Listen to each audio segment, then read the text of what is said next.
ডাকছো কেমন? কি হয়েছে? তোমার চোখে পানি কে মারছে?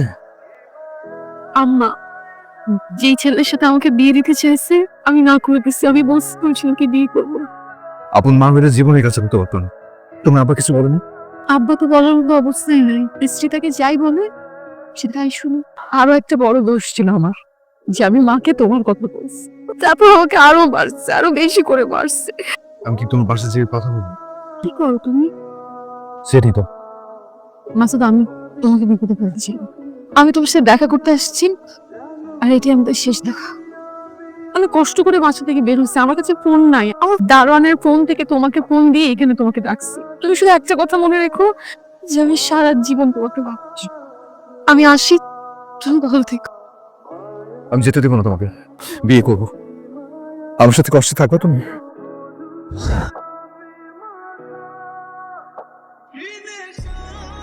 কে?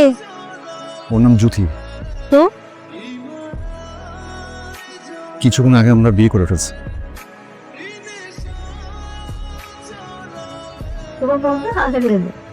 বিয়ে করছো, খাইবা কি, রাখবা কই? আমি আসলে না পারতে কাজটা করছি।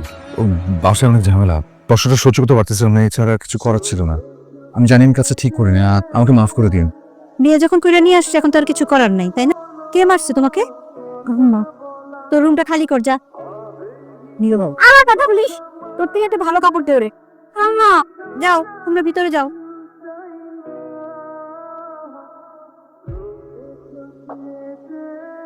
সিরাজ, উঠি। না না, কি মনে করবে? চাচি মাইন্ড করবে। জি জি চাচি। নাস্তা করতে হবে না? সবাই নাস্তার জন্য বসে গেছে। আর এই সংসারটা কি আমার একার নাকি? চলো রান্নাঘরে চলো, আসো।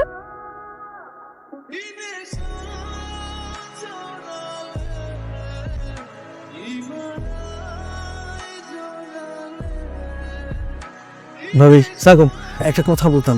হ্যাঁ, কেমন যে বলি, আজকে 3,000 টাকা হবে। ফ্রেন্ডরা সবাই যে একটা ট্রিপে যাচ্ছে, তো তুমি আমাকে লোন হিসাবে দাও, তারপর আমি তোমাকে ব্যাক করে দেবো। আসলে আমার কাছে না কোনো টাকা নাই।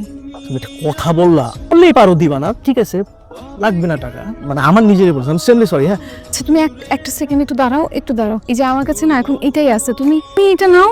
এটা নিয়ে তুমি তোমার ট্রিপে যাও। তুমি না বুঝছো কি বলো এটা। তোমার ভাইয়ের চাকরি হলে আমি এরকম একটা না। থ্যাংক ইউ ভাবি। যদি আমার চাকরি হয়েছে। চাকরি হয়েছে? তুমি কি রে? চাচি, কল সেন্টারে চাকরি হয়ে গেছে। তোমার ভাবি যাচ্ছে, আলহামদুলিল্লাহ। তোর বেতন কত রে? 15,000। মাত্র 15,000? ওকে মিষ্টি দাও। আমি যদি ওভারটাইম করি না, তাহলে আরো 5,000 বাড়া দিবে। আপাতত চলবে, প্রথম চাকরি তো।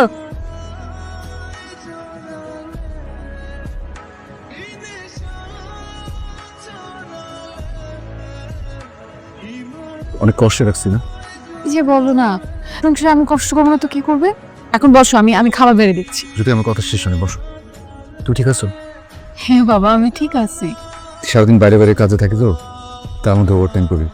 তোমাকে সময় দিতে পারি না, ঠিক মতো খোঁজও নিতে পারি না। আমার আরো চিন্তা হয় তোমাকে নিয়ে। তুমি সারাদিন কত কষ্ট করো, কত। আমি যখন সকালবেলা ঘুম থেকে উঠি, অফিসে যাওয়ার জন্য রেডি হই, তারপর নাস্তা টেবিলে যাই, দেখি নাস্তা রেডি, তুমি রেডি করো। আমি কাজ শেষ করে গভীর রাতে ফেরত আসি, তখন তুমি আমার খাওয়া দাও, তারপর থালা বাসন ধুয়ে রান্না করে গুছাই ঘুমাতে আসো। বাড়িতে না একটা বুয়া ছিল, ওই বুয়ারে দেখিলাম। বুয়াটা কই যদি? আছে, কাজের বুয়াটা আছে, কিন্তু কয়েকটা দিন ধরে না কাজের বুয়াটা অসুস্থ। এই যে অল্প কিছুদিন ধরে অসুস্থ। বুঝতে পারছি কি টাইপের অসুস্থ।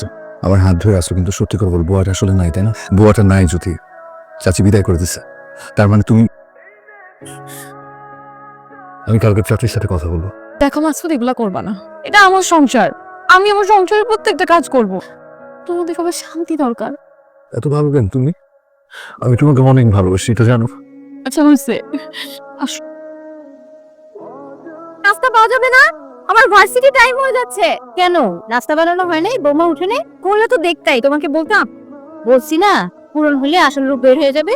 বলছি না, ঘুমাইতেছো। আহারে, কি আরামের ঘুম দিছে। যত পুরনো হবে তত আসল রূপ বের হবে। বৌমা, গুড মর্নিং। বাসার কেউ নাস্তা করে নাই। কি আছে, আমার শরীরটা খুব খারাপ লাগছে। পুরনো হয়ে গেলে যা হয় আর কি। আসলে তুমি নিতে পারতেছো না, তাই না? আজকে যখন শরীরটা খারাপ, তুমি একটু ঘুমাও, তোমার জন্য রাস্তা বানায় নিয়ে আসি। হ্যাঁ, আমার শরীরটা আসলে হঠাৎ করে খারাপ লাগতেছে। একটু পায়ের উপরে পা তুলে শুয়ে থাকবে, হ্যাঁ? আমি তোমার জন্য চা বানায় নিয়ে আসতেছি, হ্যাঁ?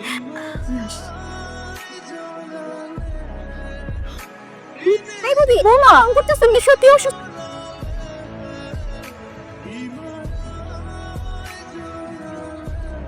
আরে খুশির খবর, দাদা দাদি হচ্ছে।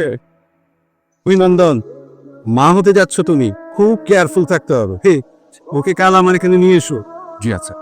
Take care. খুব খুশি হলাম মা। তোরা বোকার মতো দাঁড়ায় আছিস কেন? যা মিষ্টি নিয়ে আয়, আর বৌমার জন্য মিষ্টি নিয়ে আয়। সব বুঝতেছি না, এত তাড়াতাড়ি বাচ্চা জন্ম দিব আমি, আর তুমি এত চিন্তা করতে পারো না? আমার আসলে ভয় লাগতেছে, তোমার যদি কিছু হয়ে যায়। এসব নিয়ে তুমি ভয় পেও না তো, দেখবে সব ঠিক হয়ে যাবে। আল্লাহ ভরসা। ওই ভারী কাজকর্ম এসব বন্ধ করে দাও। মাকে বলো তুমি এত কষ্ট টষ্ট করতে জানো, বুঝছো? নিজের যত্ন নিলে বাচ্চার যত্ন হয়।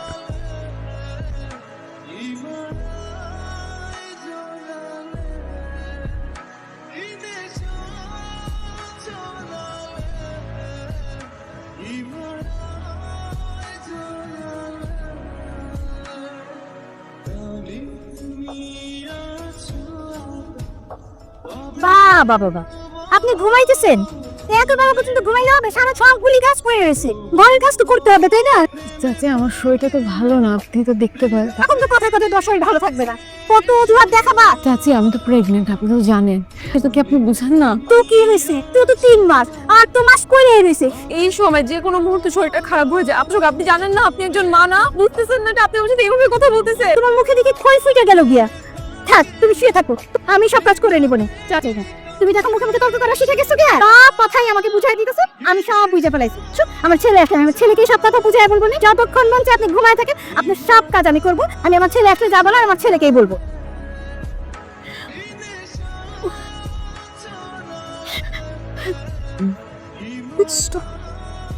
কাঁদছেন জানো? কিছু না, যা তুই ঘরে যা।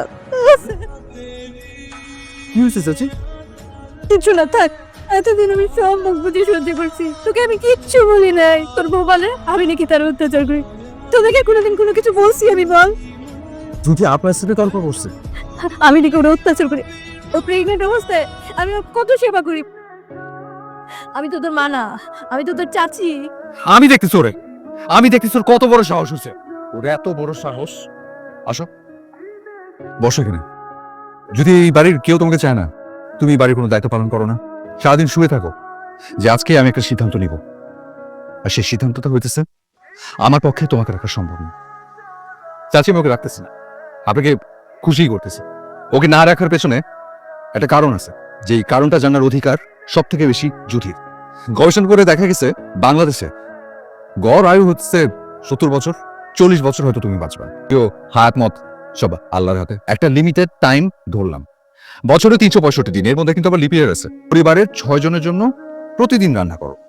রান্না করার পারিশ্রমিক আমি যদি ধরি 100 টাকা করে, 14,60,000। কাপড় ধোয়া যদি 100 টাকা করে হিসাব করি, আরো আসে 14 লাখ। এখন এই সব কটাকে যোগ দেই, 43 লাখ তোগুলা মানুষকে টেক কেয়ার করবে। আমি যদি মাত্র 50 টাকা করেও ধরি, 7,30,000 টাকা। কটা এই সব কটা যদি আমি যোগ করি, 1,97,00,000। এখন আমার যতটুকু অবস্থান, আমার মনে হয় না এই 2 কোটি টাকা আমি একা কেন, আমার 14 গোষ্ঠী মিলেও তোমার এই টাকা শোধ করতে পারবে। আমি যেন কত স্যাক্রিফাইস করছো, তোমার জীবনটা ভাগ করে নিচ্ছ আমার সাথে। আর ভালোবাসা তো নাম্বার দিয়ে হয় না। আমি তোমাকে অনেক ভালোবাসি, যদি আমি তোমাকে ঠকাতে পারবো না। তুমি চলে যাও, সবকিছু ছেড়ে আমাকে ছেড়ে, আর যদি পারো আমাকে মাফ করে দিও।